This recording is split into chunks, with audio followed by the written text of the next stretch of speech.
Gentlemen, appreciate you being here. Ambassador Joseph, I listened to your 5 flaws, I agree. Your 4 recommendations, I agree. Libyan example, I agree. Mr. Dubowitz, your 3 rejections of the deal and your 3 flaws I thought were all pretty accurate.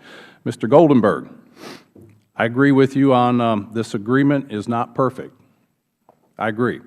And I look back at the North Korean NPT with a peaceful program, and I look back when Japan and South Korea were at the table, and they wanted the deal because their vested interests are right there in the area. I find it interesting that partners in the Middle East weren't at the table. Israel wasn't at the table. The Saudis weren't at the table, and they don't want the deal, but yet we're going ahead with the deal. You said we should give the IAE more money to hire more inspectors, but we can't get inspectors to look at the stuff they need to now. And I think it's been brought out, the Parchin military area where we know they more than likely detonated a nuclear trigger device. And then I look at, and I think Mr. Issa brought it out very well, along with Mr. Brooks. Has Iran lied, cheated, deceived the U.S., UN, broken security or UN resolutions? Other nations, have they lied and cheated to the IAEA? And I think we're all in agreement with that. With the economic sanctions in place, in fact, they're so tough that Iran was starving. People were having all these hard times. But while they were doing that, they were funding Hezbollah. They were funding Hamas. They have an access through Venezuela, through South America. They funded terrorism around the world. Again, as Mr. Issa said, you think of the Khobar Towers, 90% of the IEDs that killed or wounded 70% of our soldiers in Iraq and Afghanistan were funded by Iran during economic sanctions. Their spread of terrorism around the world has grown in strength with sanctions, and then when we release sanctions somewhat, they're only supposed to get a few billion, but it turned out to be around 14 billion or more.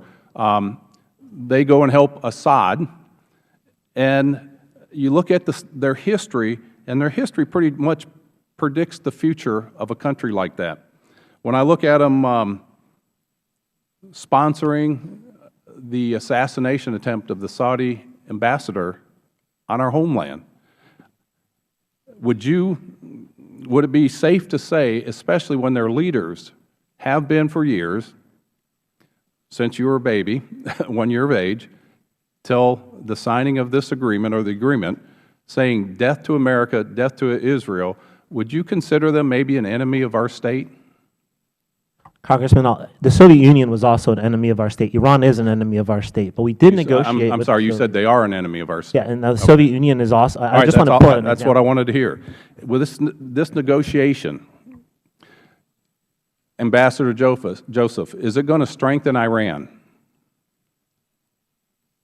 Most definitely, it will strengthen the regime. Mr. Dubowitz? Yes. Mr. Goldenberg? In some areas and constrain it in others. With the release of the money, it will strengthen it. So we're strengthening somebody that has shouted death to America, as you stated, an enemy of the state. And you're a Senior Fellow Director, Middle East Security Program, Center for New American Security, right? Center for New American Security. President Obama said that this deal will make the Middle East, the U.S., and the world safer. Is that correct? Yes.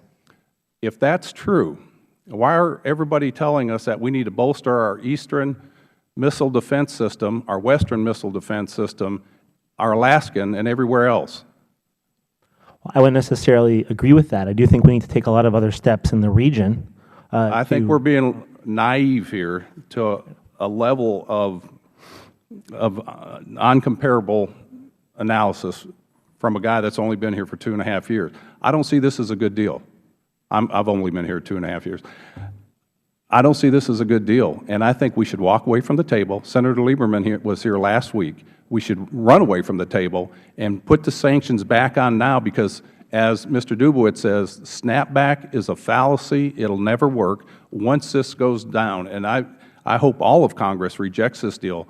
When you have the Saudi and nobody else and Israel saying, please don't do this deal, I think we should listen. And if we're a lone superpower, at the negotiating table, And I see that what we didn't get and what we gave up, I think it's time for us to walk away, and I yield back.